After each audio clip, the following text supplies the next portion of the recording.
It's hot weather. That genuinely the only place to be really is outside, unless you're going to be inside sweltering. The benefit with being inside is you don't have to wear very much. Outside you have to be a little bit more dressed. I genuinely don't know where my brain was going with that one.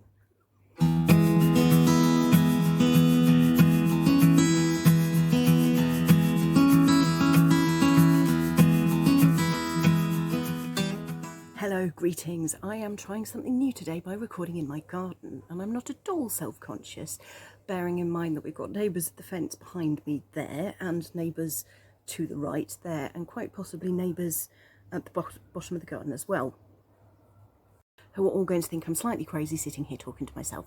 But anyway, hello, greetings, welcome to my podcast. My name is Liz. I am quite a keen knitter and sometimes sewist that lives on the outskirts of London. You can find me on Instagram as the Groucho Liz.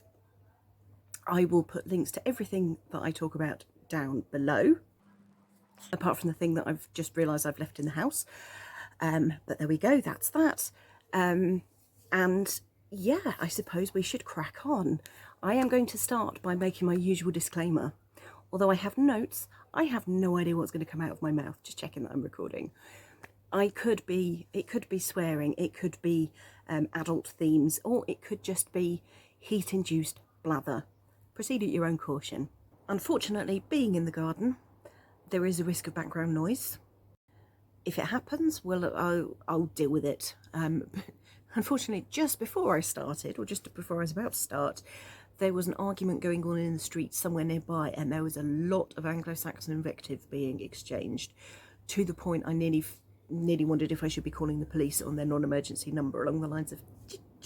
So that was James phoning to say he's on his way home, so I'd better get a crack on with this. But yes, I think that the point I was making was there may be background noises. I can only apologise for them, and if they're too loud, then I will have to, well, not include them, I suppose. Also, I love the way it's been absolutely quiet until now, but as soon as I start talking about the noise, you get a crow, a cuckoo, and an ambulance. Last time I spoke was just before me and a very good friend of mine went to unravel. I've done a separate vlog about that if you wanted to go and see it. Since then, I'm not sure much really has happened. The lockdown, the UK's path out of lockdown has been extended by 4 weeks. So a few of my plans have had to change. My husband James and I have been doing some gardening. We've had a couple of barbecues. We've been growing some vegetables, some of which are actually at the point that we can harvest and eat them. We've got some wildflowers in the corner, which are attracting the bees. So when it's not swelteringly hot, our garden is a quite nice place to be. However, when it's boiling hot, I'm also getting pretty bad hay fever. So a couple of days ago, I was sitting underneath this tree there, which was absolutely fine until there was a gust of wind and it started shaking all its pollen on me. And then from that point onwards, oh hello, I was just sneezing all over the place, which is not fun. The biggest problem we are having in our garden at the moment is one of the local cats that comes in here and thinks it's his toilet. So we've tried to put up fencing, plastic fencing across our gate, to discourage him getting in. However, we have a wooden fence around our garden. Cats have claws and can jump, so he is still getting in, he is still pooing, and it is still disgusting because it attracts flies. And very annoyingly, the place where he poos is the flower bed just about there, which is the only part of the garden that has any kind of shade in the heat of the day. So if you want to sit in the shade, you're sitting in the shade and sharing it with flies, and it is just horrible. So yes, we have got some slightly funny footage of him trying to crawl under the gate and not understanding why he couldn't get into his garden, as well as a couple of foxes who were also equally baffled. And then we've got videos of cats who'd somehow managed to get in, but then couldn't work out how to get out. Just, oh. Normally I like cats, but In this circumstance, I am prepared to make one very, very big exception. Wouldn't be so bad if he actually came along and said hello and, you know, sat on our lap or paid us any attention when we were in the garden, but no. Walks in, craps, walks out. We've also had to net over our lavender because we had a whole load of lavender seedlings and he kept digging in the bed where the lavender seedlings were. So he's managed to destroy all of the lavender seedlings. So James went out and bought some more lavender plants, so we've actually had to put them under some chicken wire so he doesn't come and try and dig them up. He's managed to dig up a small cluster of cornflower seedlings that I tried to knit at the beginning of the plant at the beginning of the year, and he's also had one of the lily of the valley just as it was starting to poke its stalk up. He had a dig there and pooed all over that. So it's really disheartening how much of our garden he is destroying. Anyway, enough with the cats, let's get on to finished objects. I have 2 finished objects for you. Both of them are project bags, both of them made for the Dodgy Bag Mal, which is now finished. One of them was a gift to Jane, the friend I went to Unravel with a few weeks ago, so I don't have it with me, but I have got a video. So it's the night before Unravel and I've just finished this, which is a gift for the friend I'm going with. This is another bag which I'm making as part of the Dodgy Bag Mal. Unicorn at the bottom, plain yellow on the top. The unicorn fabric I bought from eBay, thought there was slightly more of it than there was, which is why it's had to be paired with the yellow.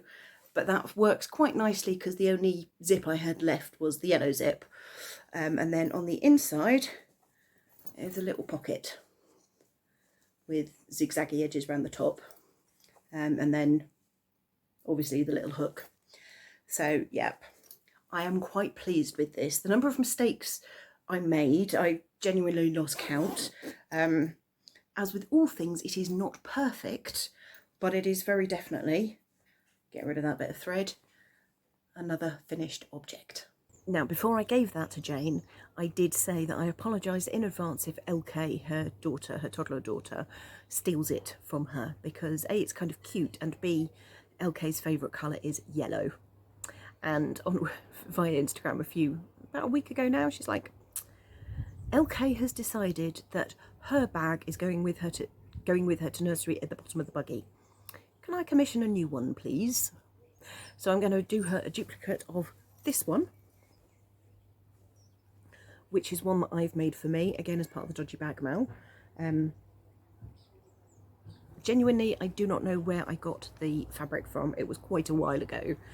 But the stars glow in the dark.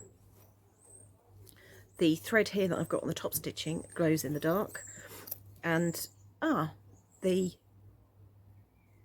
beads on the tab, which have fallen off, they glow in the dark as well. That is really annoying. I'll see if I can dig around and find them. So yes, this is a glow-in-the-dark bag. So far, this is the best zip I've managed to do.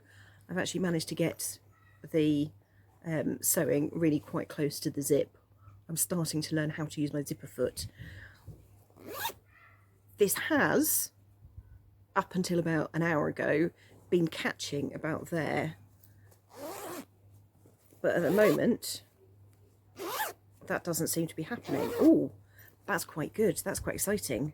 This is the zip tag that I made. And what was supposed to happen was this end there looped onto a tiny split keyring, which then pulled the zip. What's actually happened is this has come off the split keyring, and I'm not sure if there's any point putting it back again because it's going to fall off again. So I think I may have to redo it, but just put the embroidery thread straight through the zip so that this is straight attached. Not the end of the world, just a bit annoying. Yeah, I also made the mistake of pulling out the ends of the zip, which I shouldn't have done. So that's the second one. And I've just realised the one that Jane had had a little pocket on the inside lining, which this one doesn't. So I am going to have to make her a separate one, but that's fine. It's a lovely fabric. I really like it. Not yet really paid attention to it in the dark, but it does glow in the dark, which is just everything you want from a knitting project bag, I think. Last time I think I talked about starting to knit a jumper for both for me and for James, and I have started both of them. I've kind of gone from jumpers are scary to I'm going to knit two at the same time and possibly want to cast on a third, because both the ones I've got at the moment are 4-ply yarn and it's getting a bit boring a bit quickly, and I want something in a slightly chunkier yarn that will knit up a bit more quickly. So the first one is the one I'm knitting for me, and it is in my bag down here. Both of these jumpers are being knit with the same pattern. The book for which I have left upstairs, but it was a supplement that was with, I think, Knit Now magazine last year, possibly the year before last, called Build Your Basics. Hard copies are available secondhand via eBay. There are PDFs available via the Craft World website, I think it is. You do have to sign in, or do have to create an account to download them, but they are free once you've done that. But the way the pattern works is you have a template, you have a grid with different numbers, and then you go through and you fill in the numbers for your particular jumper depending on the size you're knitting and the weight of yarn. So this is the one I've got for James. Yeah, both of them, we're knitting the Danielle jumper, which is V-neck, and knitting it in 4-ply. But you can see there, I think, the normal template with all of the bits that I've put in with his measurements, or the measurements for his size jumper. For mine, I started with the sleeves, and I decided I wanted to knit the sleeves concurrently. So if I made mistakes on them, both of them were the same. And once I'd knit them, then they were done. I didn't have to worry about second sleeve syndrome. At the moment, they look like this. So at the moment, I'm on a 4-row repeat, which I need to do something like 23 times in total. So each time I complete a repeat, I'm putting in one of the little light bulb stitch markers there. And then when I've got the right number of light bulb stitch markers, then I go on to the next bit. So it's nice and simple for knitting at the end of the day in front of the TV. I don't need to think about it too much. It's basically row 1 is increase, row 2 and 3 work in stockinette stitch, and then you start again. So that is nice and simple. It's just long and tedious. I am knitting it on 3mm needles, and I had a 2.5mm needles for the ribbing.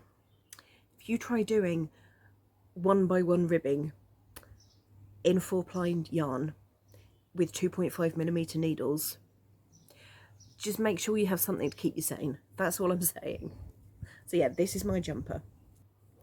This is what I have so far for James's jumper. This is a secret knit for his birthday. It may not surprise you to know that's not going to be ready for his birthday, because his birthday is a week yesterday. This is literally all I've knit for it. So I think I'm going to try and get the back done, wrap up the back, and then say, haha, here is your present. At the moment, I'm finding it marginally stressful trying to keep it a secret from him, because if I'm at home all day, he's expecting me to do stuff around the flat, which is reasonable, but I can't say to him, well, actually I haven't done any of the stuff you want me to do because I've been knitting your jumper. It's Wednesday today, he's going to be working from home tomorrow, so I can't knit it when he's around then. He's going to be around at the weekend, so I can't really knit it when he's around then, which means I've basically got Friday of this week and Monday of next week to finish a jumper in 4-ply yarn, and that is not going to happen ever. Right, however, I can possibly do a bit more knitting whilst I'm talking to you now. So yes, no, that's not going to happen. So yeah, a jumper. It's a work in progress. It's a jumper. Yeah, I have been trying to get into the habit of sitting and spending an hour or so in the garden each day, partly for my vitamin D levels, partly because it's just a nice de-stress. I have managed that a little bit, but not as much as I would like. I've just realised I didn't share the yarn that I was knitting the jumpers in. Both of them are being knit in Mayflower 1 class yarn. The red one is colourway 2. It does have a name, I don't know what it is. And the tealy one is in colourway number 28, which is Ocean something. I'll put the names down below. So we have come to that point of the day where, firstly, the blackbird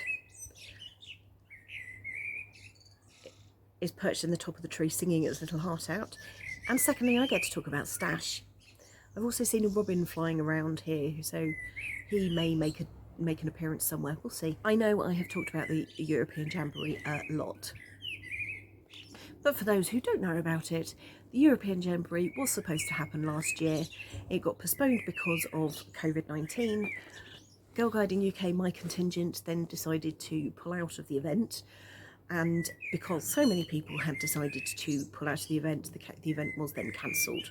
So it was supposed to happen this summer. It's now not happening at all, which meant I got a refund of some of the money I paid, which I spent on yarn, specifically sock yarn, most specifically Christmas sock yarn from America. So I have a friend who lives in Oregon, and there was one particular ball of yarn I was trying to find, and the only place I could find it pretty much in the whole of America just happened to be in the same town he lived in. So I kind of WhatsApped him and was like, there's this yarn I found. If I buy it, do you mind going and picking it up, please? And whilst you're doing that, if you're sending the yarn over to me, do you mind if I sort of buy a couple of other things and send them to you? And because he's an absolute sweetheart, he said yes. So the first one is this one, which is Knitted Wit Victory Sock. What is the thingy? All right, 80% superwash merino, 20% nylon. And if you see, it's gorgeous reds and greens and brown and white. That, I think, was the last one of that one in the shop. The next one is this one, also Knitted Wit Victory Sock, in the colourway Bad Santa. Again, 82% superwash merino, 20% nylon.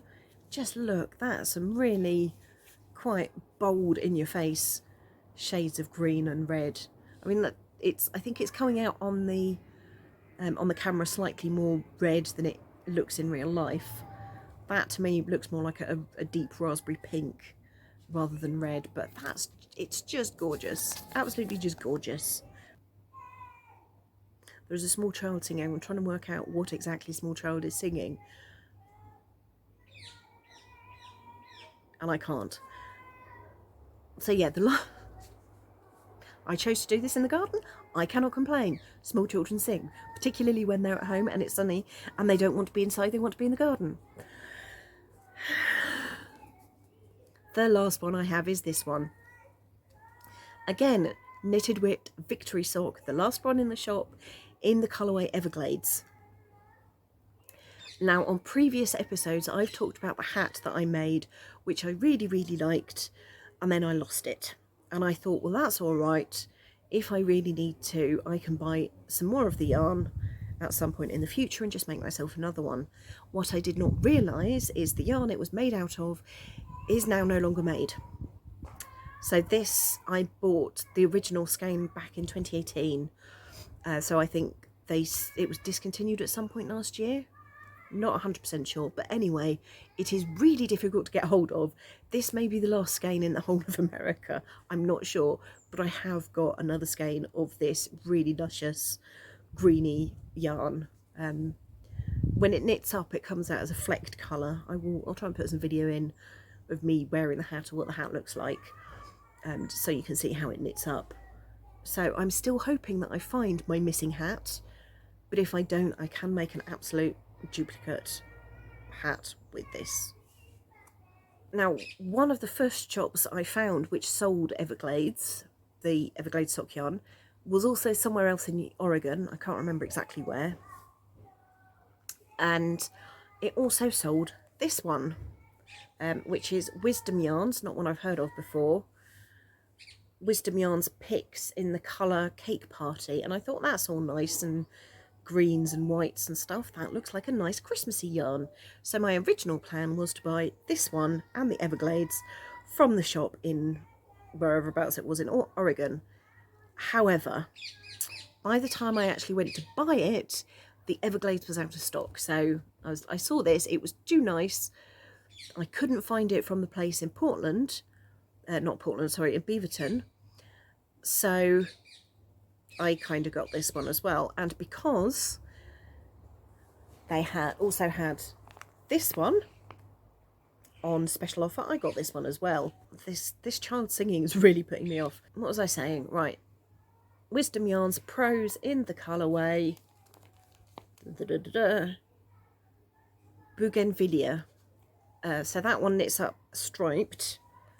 This one is a faux Fair Isle pattern, apparently. Yeah, both of them 75% superwash wool, 25% nylon. I'm guessing then the only difference is the way that they knit up. Not entirely sure, but yes, these are also going to be socks for my Christmas sock box, which I probably will have enough for about 3 years worth of Christmases by the time I've finished. So yeah, I'm not entirely sure what future plans I have. We were due to be going or meeting up for my dad's 70th birthday party, postponed 70th birthday party, because he was 70 at the beginning of the year, but we were all in full lockdown. So we thought it might be nice to get together as a family in the sunshine in the summer, go off and do something, spend some time together. However, because of the extension to the UK lockdown, that has been postponed. So yeah, the announcement came out at the beginning of the week. We made the decision yesterday to postpone. I know, rubbish, isn't it? But it's, I think, better to postpone and kind of do it so that everybody is safe and happy and we're all following the rules, rather than risk it and rush it. I think Ali, my sister, had said that if we carried on doing what we were doing, or had stuck with the original plan, we wouldn't have been able to eat together, because we were, I think, 3 families rather than 2. I'm not entirely sure. I am going to take her word for it. But either way, that ain't happening now till the end of July. So there's a little bit more time for me to stop eating ice cream and chocolate and crisps and that. There is a bit of time for James and I to do Couch to 5k, because it was James suggested over the weekend that we should do that, and I was like, okay, wow, I'm all for that. So yeah, that's what I have got to look forward to next month. Later this month is James's birthday, so we are hopefully going out for dinner on one day. We want to book a day out. There's an English heritage site relatively near to us that we'd like to go and see. So that's the plans for then. I think, to be honest, we have done so little together that anything at the moment is good. Anything which takes us out of the garden, out of the house, out of the routine. I mean, last weekend I think it was, we were going to go out for dinner, and then couldn't because we hadn't booked anywhere. So we got a takeaway and we sat and ate the takeaway in the garden, and it was just lovely. You know, something a bit different, something that gets us out of the rut and, you know, out of the routine. So that is all good stuff to look forward to, and we will brooch it with sun hats and sun cream and umbrellas, because this is summer in Britain. Before I wind up, I'm going to ask that if you've enjoyed sharing in my cat poo and jumper knitting tribulations for the day, there we go, that's my title. Please feel free to like this video and subscribe to see what else I've got coming up. And if you didn't like it, you're more than welcome to dislike this video. I'm not going to stop you. It all adds to the algorithm, apparently. So that is it for me for today. If you have any tried and tested tips to stop cats coming into your garden and pooing all over the place, please share them down below. I would be very, very grateful to hear them. Take care of yourselves and your new yarn stash. I'll see you soon. Bye.